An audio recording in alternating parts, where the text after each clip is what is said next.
সরকার চালাতে গেলে কিছু কৌশল তো অবলম্বন করতেই হয়। বলবেন মুড়ি মুড়কির মতো যাকে যে চাইছে দিয়ে তাকে দিয়ে দাও। পঞ্চায়েতের কর্মচারীরাও দিয়ে চাইছে। মামলাটা কি তাদের জন্য করা হয়েছিল? যারা এত সহজ সমীকরণ করছেন, আমার মনে হয় তারা একটু বেশি সহজ সমীকরণ করে ফেলছে। ভাই আর ভাইরাভাই তো এক নয় না। আইনে প্রতিষ্ঠিত একটা পদ্ধতি, সেই পদ্ধতিকে গ্রহণ করার অর্থ এই নয় যে অস্বীকার করছেন। সুতরাং যারা একথা আগ বাড়িয়ে বলবেন যে যেহেতু মামলা করতে গেছে অত দেবো না, আমার মনে হয় এটা এত সহজ সমীকরণ নয়। সরকারি কোষাগার থেকে কোনো টাকা খরচ করতে গেলে it must be reflected in the budget. সেই বাজেটটা মুখ্যমন্ত্রীর ইচ্ছা অনুসারে হয় না। যারা ব্যবহারজীবী, যারা আইনজীবী, তারা এই কথাটাকে বারবার প্রমাণ করার চেষ্টা করছি এটা দিতে আমরা বাধ্য নই। যে রাস্তায় নেমে আন্দোলন করেছি বলে এটা করেছিল, তো ওটাই করতে পারতেন। তো মামলা মোকদ্দমা করতে গিয়েছিলেন কেন? আকাশের দিকে তাকিয়ে বৃষ্টি কখন হবে এইটা বুঝে অনেকে ধানের চারা রোপণ করে। বৃষ্টি যদি না হয় ধানগুলো মরে যায়। স্যার, হাইকোর্টে এই ডিএ অধিকার অনেক আগেই প্রতিষ্ঠা পেয়েছে। সুপ্রিম কোর্ট থেকেও এই ডিএর অধিকার, কর্মচারীদের যে অধিকার সেটা বলা হয়ে গেছে। মমতা বন্দ্যোপাধ্যায় তিনি মানছিলেন না, তিনি এমএ ফাইল করলেন, কিন্তু পরবর্তীতে দেখা যাচ্ছে তিনি এক্স হ্যান্ডেলে পোস্ট করে তিনি জানাচ্ছেন যে কর্মচারীদের 25% দিয়ে দেওয়া হবে। এই ক্ষেত্রে কীভাবে দেখছেন? এক্স হ্যান্ডেলে পোস্ট করে তিনি বলছেন। না, তুমি একটা কথা বললে মমতা ব্যানার্জি মানছিলেন না। সরকার মানছিলেন না। মমতা ব্যানার্জি সরকার মানছিলেন না, এই কথাটা কিন্তু কোনোদিন সরকার বলেনি। সুতরাং মানছিলেন না যদি বলা হয়, এটা বোধহয় খুব সঠিক অভিযোগ হবে না।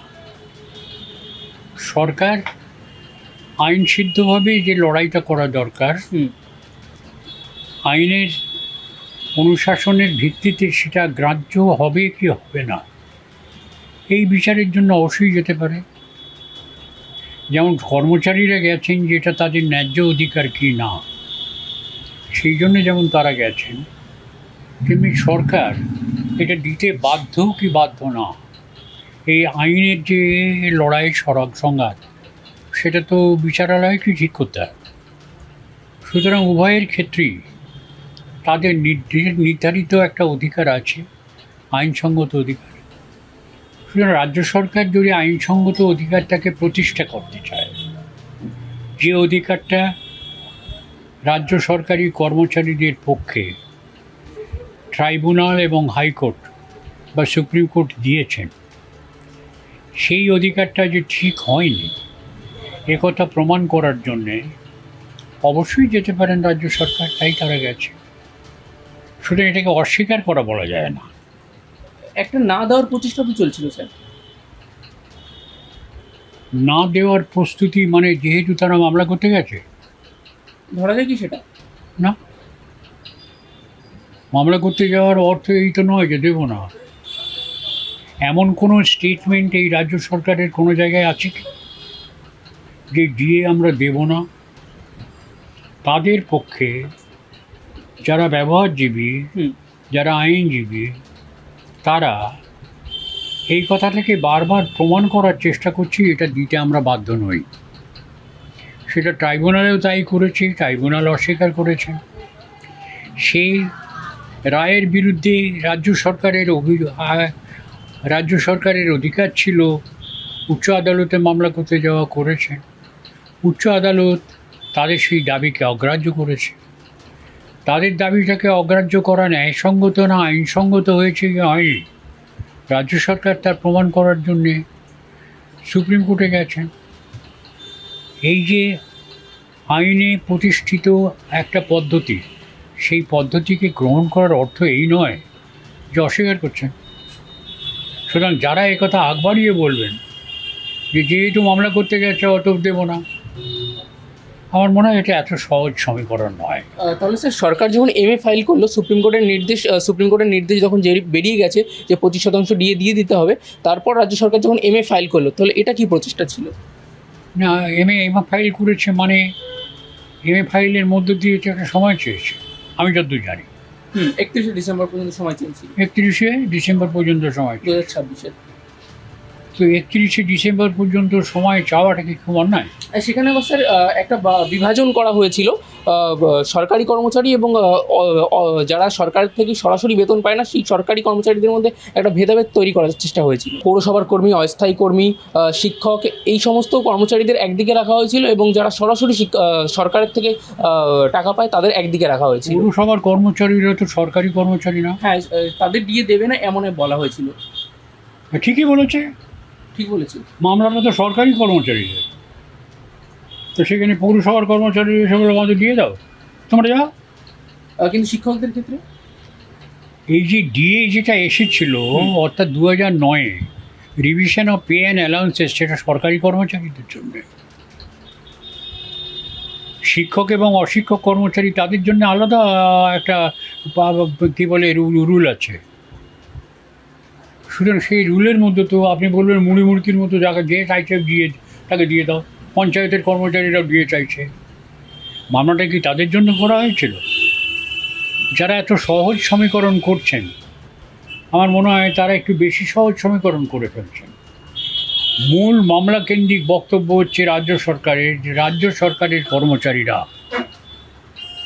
ডিএ পাবার অধিকারী নয়, 1। 2 নম্বর, রাজ্য সরকারের কর্মচারীরা all India consumer prices index অনুসারে ডিএ পেতে বাধ্য নয়। রাজ্য সরকারি কর্মচারীরা কেন্দ্রীয় সরকারি কর্মচারীদের সমহারে ডিএ পাওয়ার অধিকারী নয়।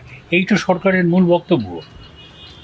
সরকারের এই মূল বক্তব্যটাকে প্রতিষ্ঠিত করার জন্যে ট্রাইব্যুনালেও তারা লড়াই করেছেন, হাইকোর্টেও তারা লড়াই করেছেন, এবং উচ্চ আদালত অর্থাৎ সুপ্রিম কোর্টেও তারা লড়াই করেছেন।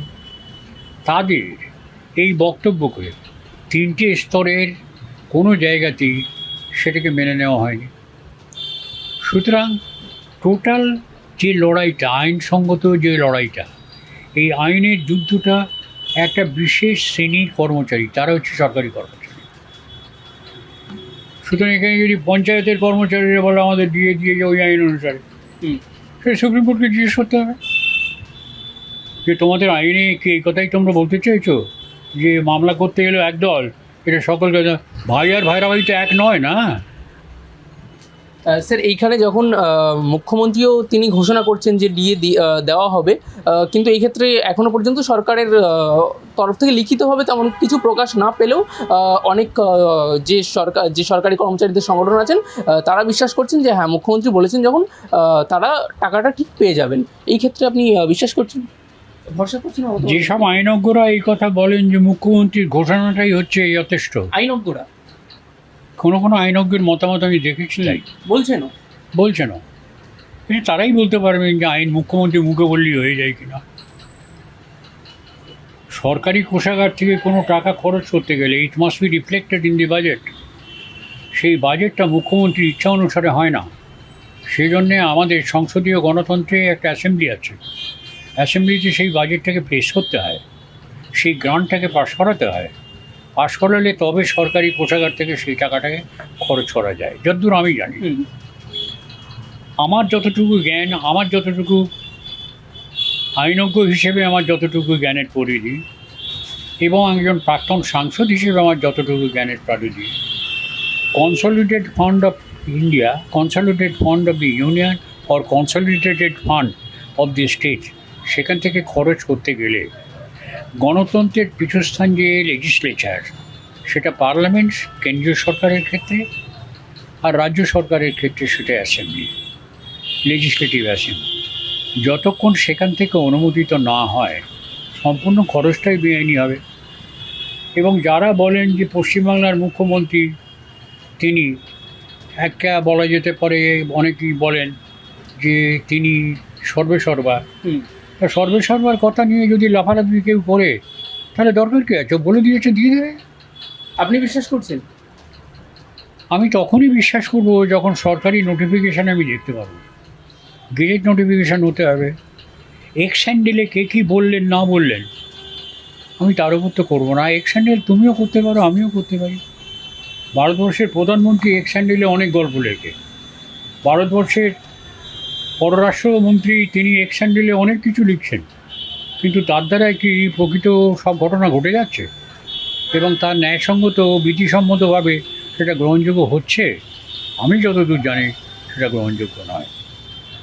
আমি 100 বার এই কথাটাকে বলবো যে ভারতবর্ষের সর্বোচ্চ আদালত যে নির্দেশ দিয়েছেন সেই নির্দেশটা রাজ্য সরকারের পক্ষে পালন করা হচ্ছে অবশ্য কর্তব্য। এটা আইন, সংবিধান অনুসারে এটা আইন। সাংবিধানিক কর্তব্য হিসেবে একটা সাংবিধানিক সরকারের এইটা অবশ্য কর্তব্য, পালনীয়, সেটা তাকে পালন করতে হবে। কিন্তু পালন করতে গেলে একটা পদ্ধতি আছে। দুর্গাপুজোর সপ্তমীতে পুজো করার জন্য একটা পদ্ধতি আছে, অষ্টমীর একটা পদ্ধতি আছে, নবমীর একটা পদ্ধতি আছে, আবার বিজয়া দশমীর একটা পদ্ধতি আছে।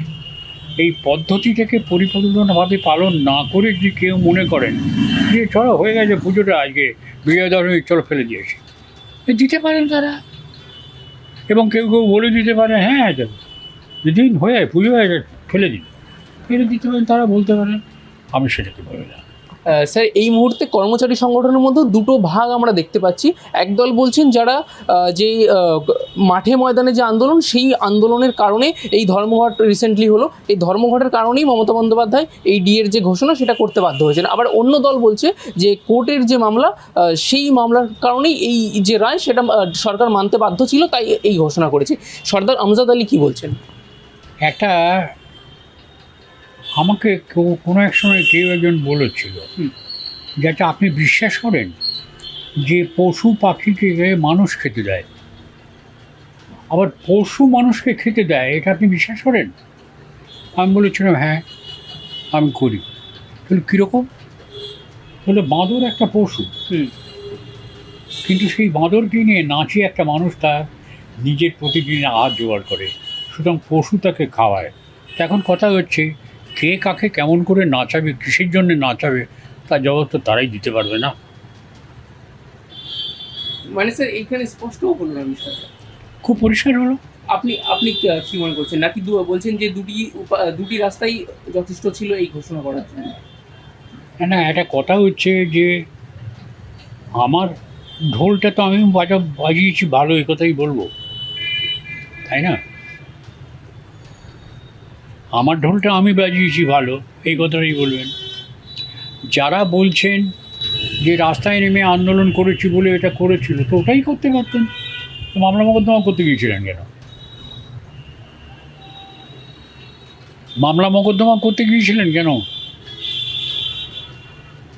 ওইটাই তো করতে পারতেন যদি ওইটাই রাস্তা হতো।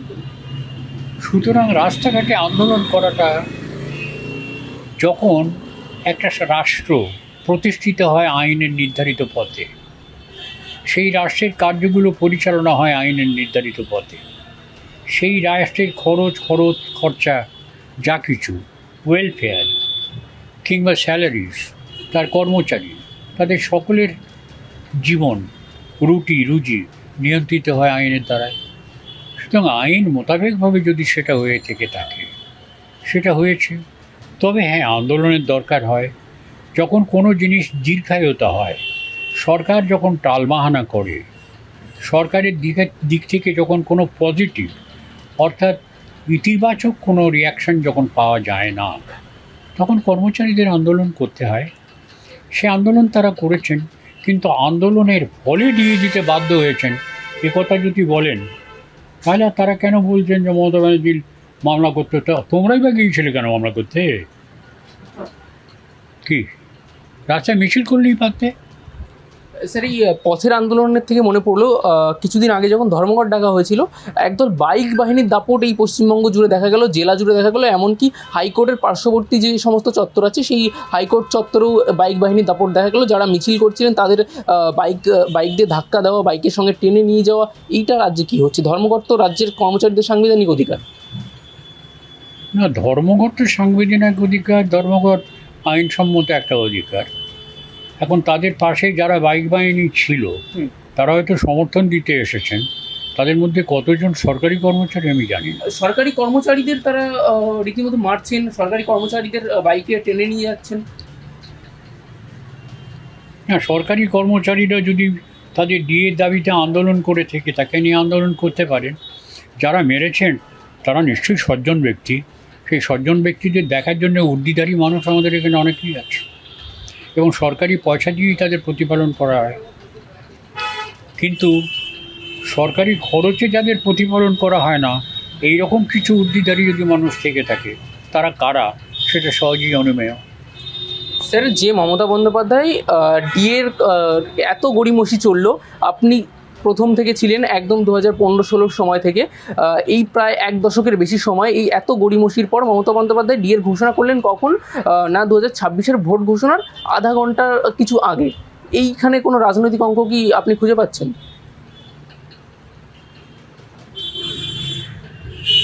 সরকার চালাতে গেলে কিছু কৌশল তো অবলম্বন করতেই হয়, তাই না?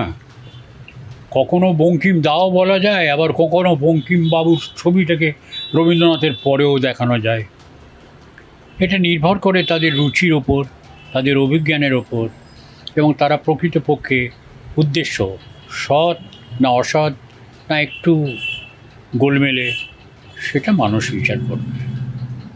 কিন্তু স্যার, এইখানে আরেকটা বিষয়, মমতা বন্দ্যোপাধ্যায় ভোটের ঠিক ভোট ঘোষণা 4টের সময় হওয়ার কথা ছিল, তার ঠিক আগেই মমতা বন্দ্যোপাধ্যায় ভাতা নিয়ে যে রাজনীতি বলা হয়, মমতা বন্দ্যোপাধ্যায়ের বিরুদ্ধে বলা হয় যে মমতা বন্দ্যোপাধ্যায় ভাতা নিয়ে রাজনীতি করেন, পুরোহিত এবং মুয়াজ্জিনদের তিনি ভাতা বাড়ালেন 500 টাকা, তার ঠিক পরবর্তীতেই এই ডিএ ঘোষণা। এইখানে কোথাও গিয়ে তো একটা রাজনৈতিক গন্ধ বা দুর্ভাগ্যক্রমে ভাতা, এই যে ভাতা দেওয়ার নিয়মটা মমতা ব্যানার্জি প্রথম শুরু করেনি। পশ্চিমবাংলায় ভাতার রাজনীতিটা প্রথম বামফ্রন্ট করেছিল, বেশি দিন চালাতে পারেনি। তো মমতা ব্যানার্জি অনেকদিন চালিয়ে গেছেন, এখনও ভাতা দেওয়ার কথা বলছেন। কিন্তু মমতা ব্যানার্জির ভাতা দেওয়ার যে নিয়ম, ভাতা দেওয়ার যে ফল, সেটাকে অনুপ্রেরণা হিসেবে গ্রহণ তো সারা ভারতবর্ষের বিভিন্ন রাজ্য সরকার করেছে। শুধু Mamata Banerjee is an ideal. এই ক্ষেত্রে তাই এই ক্ষেত্রেই বলছি, ভাতার রাজনীতি যদি সম্পূর্ণ গ্রহণযোগ্য না হয়, সারা ভারতবর্ষে যারা এটাকে করছেন, এমনকি ভারত সরকার, তারাও তো ভাতার রাজনীতি করেছেন। কে? সুতরাং মমতা ব্যানার্জির পদধূলি স্পর্শ করে গ্রহণ করে তাদের মাথায় তিলক কাটা উচিত। স্যার, এইখানে আরেকটা বিষয় উঠে আসছে, যেখানে মমতা বন্দ্যোপাধ্যায় তিনি ভাতা দেওয়া উচিত কি উচিত না তা আমি বলছি না। হ্যাঁ, কারণ আমি নিজে মনে করি না ভাতার দ্বারায় একটা কোনো জাতিকে তাকে সক্ষম করে তাদের নিজের পায়ে দাঁড়ানো যায়। এটা হয় না, পৃথিবীর কোনো দেশ তা করেনি। কিন্তু অক্ষম দুর্বল শ্রেণীকে কিছু আর্থিক সাহায্য দিলে বাজারে তার একটা সুফল আসে, এটা অর্থনীতির নিয়ম। এই অর্থনৈতিক নিয়ম অনুসারে ইভেন পৃথিবীর বহু সভ্য দেশেও একটা সময় এসেছে, যে সময়ে সেই সব মানুষগুলোকে, আর্থিকভাবে দুর্বল যে মানুষগুলোকে সরকারি অনুদান, সরকারি ভাতা, এমনকি আমাদের দেশেও নিয়ম আছে গ্র্যাচুইটি, সেটাও তো একটা ভাতারই একটা অনুভঙ্গ। আমাদের দেশে এটাও তো নিয়ম আছে, যেমন ডিয়ারনেস অ্যালাউন্স, ডিএ তো আলাদা কথা, কিন্তু গ্র্যাচুইটিয়াস অ্যালাউন্স এটা আছে আমাদের দেশে। এটা সুতরাং এটাকে আমি খারাপ বলছি না, কিন্তু এইটি যদি কোনো রাজনৈতিক দল কিংবা সরকারে প্রতিষ্ঠিত রাজনৈতিক দল এর দ্বারাই মনে করে যে উন্নয়নের এই যে পন্থা, আমি মনে করি না সেটা উন্নয়নের পন্থা, এবং অর্থনৈতিক নিয়ম অনুসারে এটাকে মেনে নেওয়া যায় না, চিরন্তন হতে পারে না। কিন্তু দুর্ভাগ্যক্রমে মমতা ব্যানার্জির এই যে নিয়ম, সেই নিয়মকে যারা কন্ডেম করে, সারা ভারতবর্ষের সমস্ত সরকারগুলো, তারা কি সবাই অন্ধ? ইনক্লুডিং ভারতবর্ষের যে সরকার, কেন্দ্রীয় সরকার, সেও কি অন্ধ? তাদের মধ্যেও কি এমন কোনো বুদ্ধিমান মানুষ নেই যারা এইটুকু জানেন না? তাহলে মমতা ব্যানার্জির এই অন্ধনীতি, ভ্রান্ত নীতি, সম্পূর্ণরূপে অগ্রহণীয় নীতি, তাকে গ্রহণ করে কাকে হাইলাইট করেছে? নিজেদের না মমতা ব্যানার্জিকে? বকলমে মমতা বন্দ্যোপাধ্যায় কি সহযোগিতা করেছে, সাহায্য করেছে বলছেন? সাহায্য নয়, তাকে অনুসরণ করে। এক কথায় বলতে গেলে, কবিগুরুর কথায় বলতে, চালাও সে পথে যে পথে তোমার মহাজন গেছে চলি। মহাজনটা কে?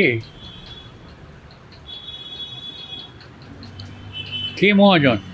যখন বলছে আরে ও তো 5,000 দিচ্ছে, আমি 25,000 দেবো, মহাজনটা কে? কম্পিটিশনটা ওইখানটায়। ও অন্যায় করেছে এটা বলার হিম্মত নেই, হুম। কি সেটা বলুক, আমরা দেবো না। স্যার একটা শেষ প্রশ্ন থাকবে, এই বর্তমানে যে সমস্ত কর্মচারীরা উচ্ছ্বাসিত আবির মাখছেন, কেক কাটছেন, তাদের উদ্দেশ্যে কি বলবেন? এখনো তো সরকারি নোটিশ বের হয়নি, তাদের কি বলবেন? একটা কথা আছে না যে আকাশের দিকে তাকিয়ে বৃষ্টি কখন হবে এইটা বুঝে অনেকে ধানের চারা রোপণ করে। হুম। বৃষ্টি যদি না হয় ধানগুলো মরে যায়। হুম। আর কি বলবো? তো তাদেরও কি আশায় বাঁচতে বলছেন? না তা না, আশায় মরে চাষা, তাই না? আশায় মরে চাষায়। তাহলে তাদেরই এখন ধৈর্য ধরা। শনিবারে বিকেলে 4টের সময় হুম। অনেক মানুষ এমন ছিল হুম। যারা সারা সপ্তাহে সংসার চালানোর টাকাটা নিয়ে রেসকোর্সের দিকে দৌড়তো এবং আমার ঘোড়া জিতবে, কিন্তু ঘোড়া জিতলেও না, সংসারের খরচটাও চলে গেল। এটা হয়। আমি চাইবো না যে কর্মচারীদের সেই রকম একটা দুর্দশা হোক, কারণ এই লড়াইয়ে আমিও একজন সাথী। আমিও তো সেই লড়াইটা আমি কোনো আশায় বলি, আমি বলেছি আইনের অধিকার এটা, আমাকে তুমি দিতে বাধ্য, তোমাকে এটা দিতে হবে। আমি বাধ্য নই, এটা তোমার কথা। সেই লড়াইটা লড়া হয়েছে, সেই লড়াইটা লড়ে আজ দেশের সর্বোচ্চ আদালত যখন বলে আর তো কোনো জায়গায় কিছু নেই,